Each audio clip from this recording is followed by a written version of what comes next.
पांढरी गाडी, चपला आणि दरीत सापडलेले 2 मृतदेह मंडळी पुणे जिल्ह्यातून अतिशय धक्कादायक घटना समोर आली आहे. जुन्नर तालुक्यातील आदिवासी बहुल दुर्गावाडी भागात असलेल्या प्रसिद्ध कोकण कडा परिसरात सुमारे 1200 फूट खोल दरीत 2 व्यक्तींचे मृतदेह आढळून आल्याची माहिती स्थानिक प्रशासनाकडून देण्यात आली होती. घटनेची माहिती मिळताच पोलीस आणि आपत्कालीन सेवा पथकाने घटनास्थळी धाव घेतली आणि मृतदेह ताब्यात घेतले. प्राथमिक तपासणीतून दोघांनी स्वतःला संपवून घेतल्याचं कळतंय. या मृतांमध्ये श्रीगोंदा तालुक्यातील एक तलाठी अधिकारी आणि एक महाविद्यालय तरुणी यांचा समावेश आहे. दोघेही कोकण कड्यावर गेले होते आणि तिथून उडी मारून त्यांनी स्वतःला संपवलं असावं असा पोलिसांचा अंदाज आहे. या घटनेमुळे परिसरात हळहळ व्यक्त केली जात असून संबंधित दोघांमधील नातेसंबंध, त्यांचे वैयक्तिक आयुष्य तसेच मृत्यूमागील संभाव्य कारणे याबाबत विविध तर्क-वितर्क लावले जातात. पण मंडळी, नक्की काय घडलं त्या दिवशी कोकण कड्यावर? सगळं सविस्तर जाणून घेऊया या व्हिडिओच्या माध्यमातून. नमस्कार, मी काजल आणि तुम्ही बघताय विशेष भारी. 40 वर्षीय रामचंद्र पारधी हे मूळचे दुर्गावाडी गावचे राहणारे असून सध्या ते अहिल्यानगर जिल्ह्यातील श्रीगोंदा तालुक्यात तलाठी पदावर कार्यरत होते. मात्र काही दिवसांपूर्वीच ते अचानकपणे बेपत्ता झाले होते. या घटनेमुळे त्यांच्या कुटुंबियांची चिंता वाढली होती. त्यांच्या पत्नीनं या प्रकरणी अहिल्यानगरच्या तोफखाना पोलीस ठाण्यात अधिकृत तक्रार दाखल करून पोलिसांची मदतही मागितली होती. या घटनेच्या अगदी त्याच काळात एक आणखी धक्कादायक घटना समोर आली होती.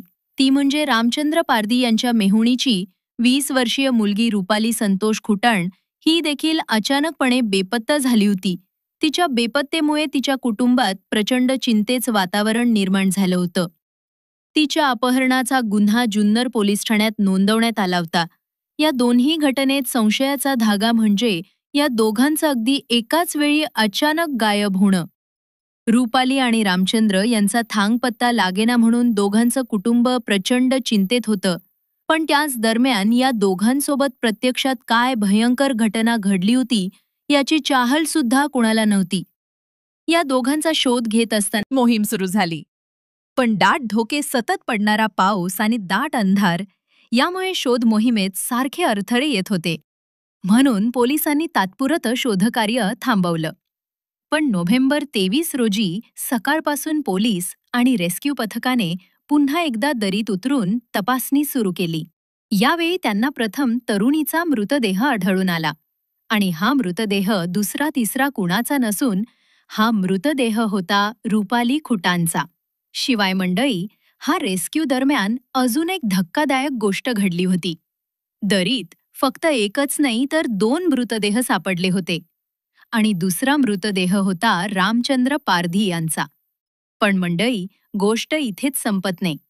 या 2 मृतदेहासोबत 2 चिठ्ठ्या देखील सापडल्या होत्या. रामचंद्र पारधी आणि रुपाली खुटाण यांनी टोकाच पाऊल उचलण्याआधीच आपापली चिठ्ठी लिहून ठेवली होती, अशी माहिती पोलिसांनी दिली.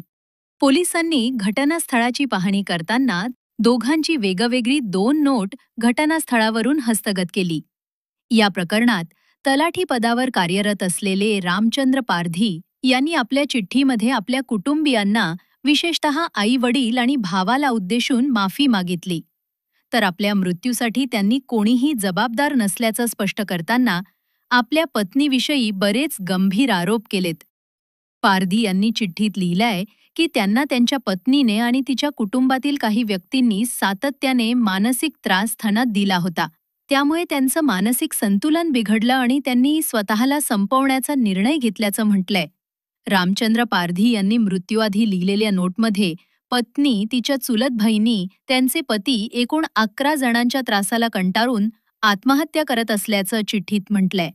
या सर्वांनी आपल्याला मानसिक त्रास दिला, यामुळे जगण्याची इच्छा नसल्याचेही रामचंद्र यांनी त्यांच्यात म्हटलंय. तसेच त्यांनी पत्नीवर गंभीर आरोप केलेत. पत्नी लायकीची नाही, ती घरातील सर्व बाबी फोन करून आणि प्रत्यक्षात इतरांना सांगते आपण किती चांगलं आणि नवरा कसा वाईट, असं ती नातेवाईकांना सतत सांगत असते. तिने माझी नातेवाईकांमध्ये बदनामी केली. मी 8 वर्ष सगळं सहन केले. पत्नीच तिच्या गावातील एका तरुणासोबत प्रेम संबंध होते, त्यामुळे तिने आपल्याला कधीच